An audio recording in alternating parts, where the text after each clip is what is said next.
Benvenuti tifosi del Napoli. Mettete mi piace al video e iscrivetevi al canale per rimanere aggiornati sulle ultime notizie del Napoli. Forza Napoli sempre!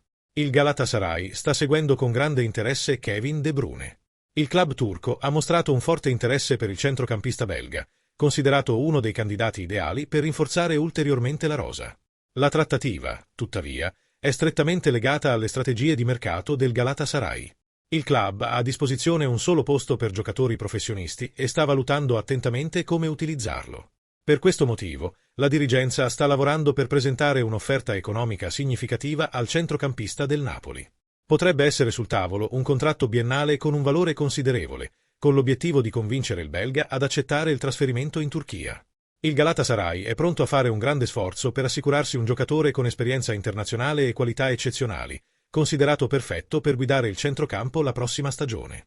Nei prossimi giorni sono attese ulteriori novità, con il club di Istanbul intenzionato ad accelerare i tempi per comprendere i dettagli della trattativa e verificare la disponibilità del giocatore. E il Napoli? Non è ancora chiaro se accetterà un eventuale trasferimento di De Bruyne, sebbene Allegri si sia espresso in tal senso ieri. È un giocatore tecnicamente dotato e arriverà motivato.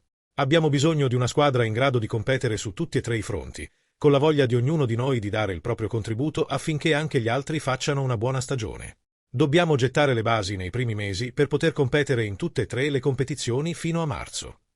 Sembra infatti che De Bruyne potrebbe essere disponibile sul mercato qualora arrivasse un'offerta irrinunciabile. Qual è la tua opinione, tifoso del Napoli? Lascia un commento al video e iscriviti al canale. Forza Napoli sempre!